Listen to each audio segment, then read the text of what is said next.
Ladies and gentlemen, Sondre Lerche. So grateful that you're here, and I'm grateful on in Levi's Lounge here at KFOG. I'm grateful on a number of sort of levels because you being from Norway and not being a citizen here, it must be even more difficult to get here than it's ever been. And you've run into this before, right? Yeah. I mean, you had an entire tour get hijacked by our current climate. Boy. Yeah, this was the least pleasurable experience of the pleasure tour. It was. I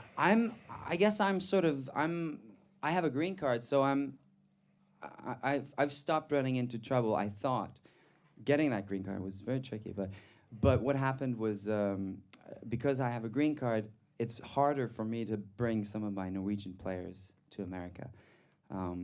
Because there's no, there doesn't. I guess when you have a green card, they want you to hire Americans. And I have an American drummer, but I have a Norwegian bass player and keyboard player who I love dearly and who have been very instrumental to the Police record and the Pleasure record and the tourings that we've been doing all over the world. And so we had to apply for artist visas for them on their own merit, which already is a little tricky, but we did it, and it's very expensive. And we did it half a year before, and then I think 5 days before the U.S. tour, the U.S. leg of the Pleasure tour, we had already played 50 shows by this time in Europe. 5 days before, their applications were declined. And there was, for a moment, I didn't think there would be Pleasure for America. And in many ways, I guess that could be... We are being denied pleasure at this moment. We're there. Anyway, so yeah, we had to, I was very emotional about it. I wanted to cancel the whole thing, but I had my American drummer Dave. He sort of saved the whole tour and found 2 American players who were personally vetted by Donald Trump, and they said, yeah, these players will suffice. Sorry, no, that it's not quite how it happened, but we did end up doing the tour with 2 American players who really saved the Pleasure. For a moment, at least. And I bring that up from 2017. Obviously, solo Pleasure coming out on Valentine's Day is a companion piece to Pleasure. Yes. I bring it up because you're here, and I'm happy that you're here. We're with the current climate here, and with the current. I mean, listen, I promised myself I wouldn't get political, but it's kind of impossible. The current xenophobia that is sort of we're experiencing right now. Yeah. Did you almost just say, why even go to America right now? Well, I'm sure there's been moments when you're thinking like, well, why do I really want to be there? But just because it's so such a strange time. But it's a strange time all over the place. And I go to Norway, of course, a lot, and you'd be surprised how in a way, a lot of Norwegian politicians, government, our current government, how inspired they are by the current American government. So this is not exclusive to America and to the American experience, and that I think that makes it more important than ever to go around and travel around the world with music or with whatever you have to share, because this is not just America. 2 weekends ago at KFOG, we did sort of a themed programming weekend around all the women's marches that were going on. And we were kind of lamenting the fact that there's not a ton of contemporary protest music. Right. And I'm not putting that on you. What I'm saying, what I'm saying is I've tried sometimes. And that's great. And it really, that is at the discretion of the artist. Right. But these albums, Pleasure and Solo Pleasure, are almost sort of you embracing like a newfound hedonism. Is that accurate?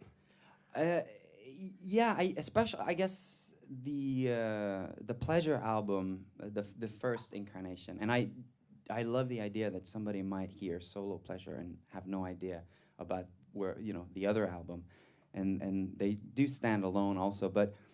I think what is revealed on Solo Pleasure, on my sort of solo renditions of these songs, is that a lot of them are actually very sad, and very conflicted and very frustrated. So on the original album, yes, it's very sort of boisterous and flamboyant And in a sense, I always thought it would. It was be almost a punk rock record. I mean, it wasn't punk right. rock in texture, A very but your glossy, approach was like yeah, exactly. And I wanted to sort of bury myself in the surface.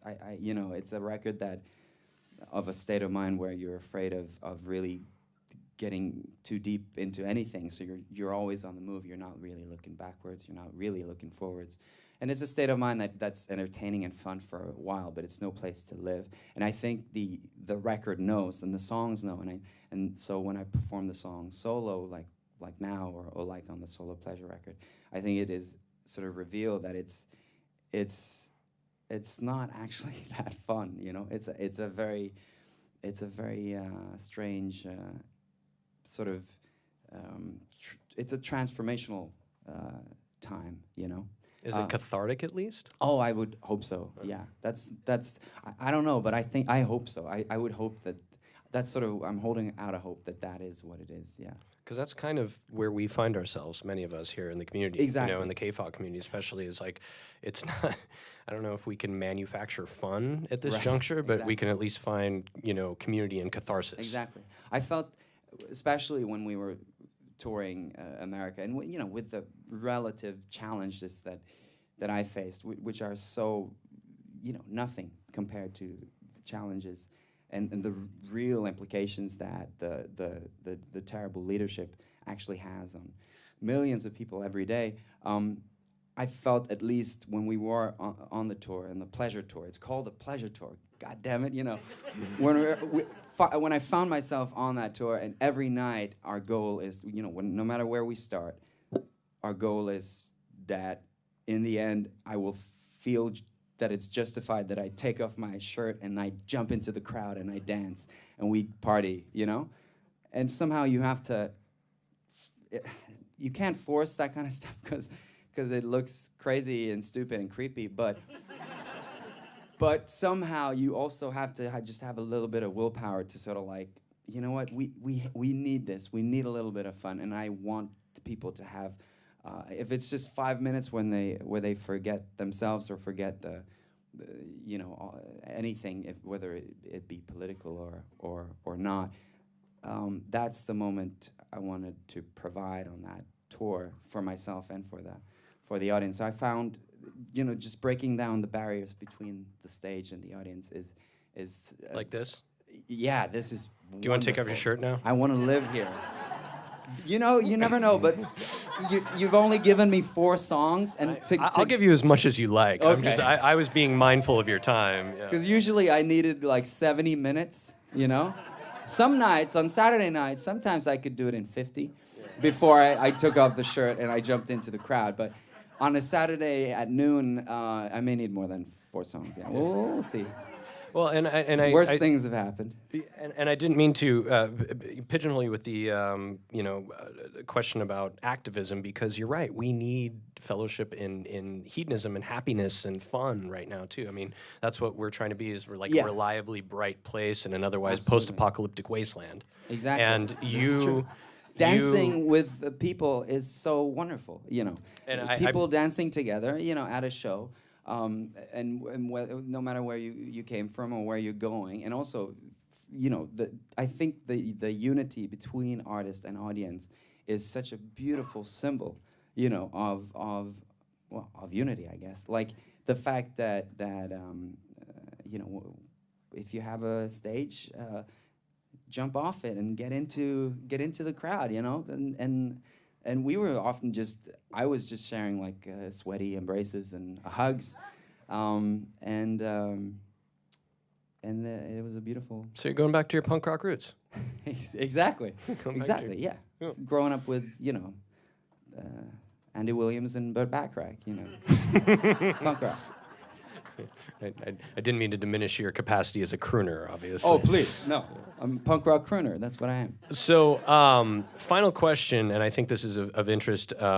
You know, you and I had a conversation previous to you coming out. You've got the candle, you know, aromatherapy. These are actually, you know, this is something that can meaningfully sort of change your frame of mind. This is something that can meaningfully change your mood. Do you want to talk about a little? Well, yeah, and of course it's become a bit of a joke, of course, also. But it comes out of a real passion and interest.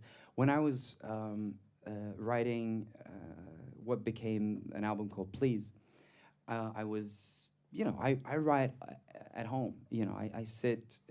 You'd be surprised how some of these songs are made. If I'm really feeling it, maybe I'll just sit in bed all day and just with my computer and my notes and my guitar, and I'll just, channel the song from bed. Sometimes I get up and I do, other things, and then I'll sit down at my desk after I go for a run, or I'll have breakfast, or I'll take care of emails and normal things. But then I sit down at my little desk in my apartment in New York, and you need something to sort of say, now it's work time. I needed something to separate that time from all the other stuff, because I have to be sort of in charge of my own work schedule, which is sometimes completely impossible.